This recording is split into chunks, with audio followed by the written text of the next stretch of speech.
One of the I'm giving a talk, which by the time this airs, it'll be in the archive for supporters of the show. I'm giving a talk on Michel Foucault and his work, and Yeah, I and saw using that. it to and one of the things he talks about is how power never really gives up power. It just becomes more obscured or more covert in the way that power is exercised. And it really sounds like that applies to the things that hospitals have done, where it used to be, you do this is what you have to do. And now there's still the same tactics to push circumcision. They're just not as direct. So we're not telling you have to do it. We're asking you, um, we're not telling you you should. We're just giving you all this information. But it still sounds like it's basically the same machine doing the same thing. It's just it's not allowed to be as overt about it, but it still Well, has the same intention. maybe, but let's make no mistake. Our survey showed overt solicitation and overt recommendations. I mean, we had Mm. moms saying they were told that it was necessary. We had moms saying they were told it's required, it's recommended. They were Required. bad mothers if they didn't. That Wow. yeah, no, we there's a tremendous amount of unequivocal recommendation, all admonition. And we also know that's true with foreskin retraction. We did a survey last year on forcible foreskin retraction where we found that 44% of boys under the age of 6 had been forcibly retracted, most of them by a doctor or a nurse. And I mean, there's an example of, and forcibly retracted means they didn't say to the mom, I'd like to, you know, I'd like to put my hands on your son's penis and push back his foreskin. Are you okay with that? No. Forcibly retracted meant the mom is standing by, maybe looking at whatever, piece of paper, a sign on the wall, her phone, whatever, while the doctor examines a baby who's in the emergency room for something, or it's a well child visit. And all of a sudden, here's the child scream and looks, and the doctor's forcibly retracted the foreskin. So no, I think that what you're saying applies on a macro level, perhaps to more affluent people or people who are more educated, where they're kind of, depending on the tone of the OB practice, where like you're given a lot of, well, you're really an intelligent person and I'm sure you've done your research, blah, blah, blah. Mm. But the moms who responded to our survey, plenty of them said they were told that it was, again, required, recommended, everybody does it. Required and recommend, or required, and that they're a bad mother if they don't, are very Yeah. shocking to hear.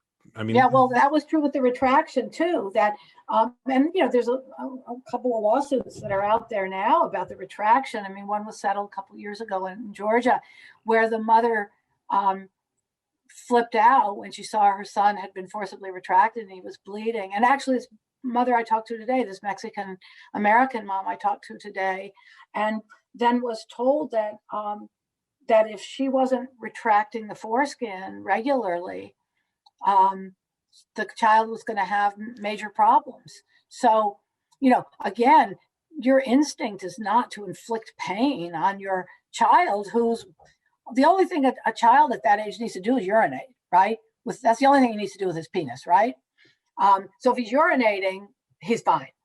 And the idea that you're telling a mom that not only is what I just did to your child the right thing to do, but you should be doing it every day too. wow. That's a real sabotaging, undermining of a mom's instinct, which would be not to inflict pain on your child's genitals. So let's talk about the forced retraction thing for a minute, because that one is very bizarre in that there's no financial incentive for forced retraction, yet Right. it's extremely common. And There's and no financial incentive, and the American Academy of Pediatrics actually proscribes it. It says a boy's foreskin should never be forcibly retracted, and that's in a fact sheet that is available online. And yet you find nurses and doctors insist that this must be done. Why do you I think? think, I think we've, I think people are obsessed with penises. I think that the medical and nursing profession have been told that it's really important to focus that on the baby boy's penis. I mean, I don't have a good explanation for Hmm. why people would do that. You know, I know that not just baby boys. I think I've told this story before. I had a friend who was in a car accident, and he was, you know, he was probably 35 years old at the time, and intact. He's from the Caribbean, and he had terrible anxiety from the accident, terrible headache. And he was lying on, you know, the table in the emergency room. The doctor's palpating his stomach and looks at his penis and says, "You know what? You should have that thing taken care of because that's not good." Because he had his foreskin. Like, what? You know, this guy's been in a car accident, Right. right? Um, and I've heard so many stories like that about little boys. Um, I don't, you know, why is this such an obsession? And that's really such a vexing problem, right? I mean, anything we can do, like, okay, we want to get people to accept the alternative, which is to leave the kid intact, but why this obsession with the foreskin? Like, the foreskin is simultaneously useless, doesn't do a man any good, must be removed, right? Or must be handled. I mean, how can all of those be true? Um, I don't know. You tell me. I don't get it. Well, it sounds like in addition to there being a financial or industry system, there's certain psychological systems that are going on too. Yeah. In Hmm. other words, when people talk about something like systemic racism, they're talking about not just large institutions that exist in the world, but also things that exist culturally and in language. And it sounds like this has something similar where there's large institutions in the world, but there's also language and thought patterns and cultural assumptions that are all coming together. Yeah. And that part of the challenge you're having in terms of finding a strategy is navigating all those pieces to find the lever from which there's the greatest potential of change. Yeah. That's right. And it might be multiple levers, right? Um, but both resources and just strategy, you know, focus, mean that you can't do it all at once. So what you want to do is find the places where you can make a difference that might then snowball, or, you know, or make a difference, you know, in turn somewhere else. Um, but it's very fascinating, right? I mean, you didn't. I think most people who are in this movement didn't anticipate that it would take so long, and also didn't really um, understand the depth of the problem and the complexity of the problem. Let's put it that way.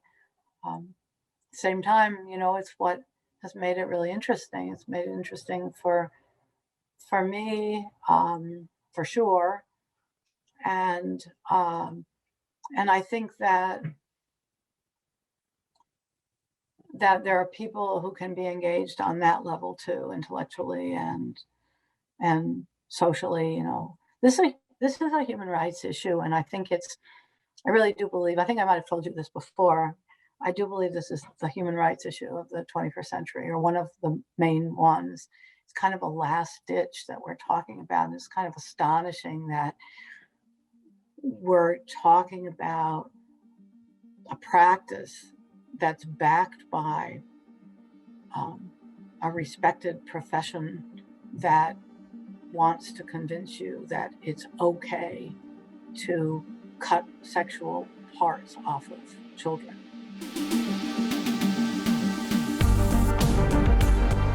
Thank you for listening to the Brendon Marotta Show. If you liked this episode, please share it with someone else who would also like it, and then go on whatever platform you listen to the show on and leave a positive review. If you want to support the show directly, go to brendonmarotta.com/show and subscribe there. Paid subscribers get special unreleased bonus material and live events that are only available to them. Once again, that is brendonmarotta.com/show. Thank you for listening, and I will talk to you all later.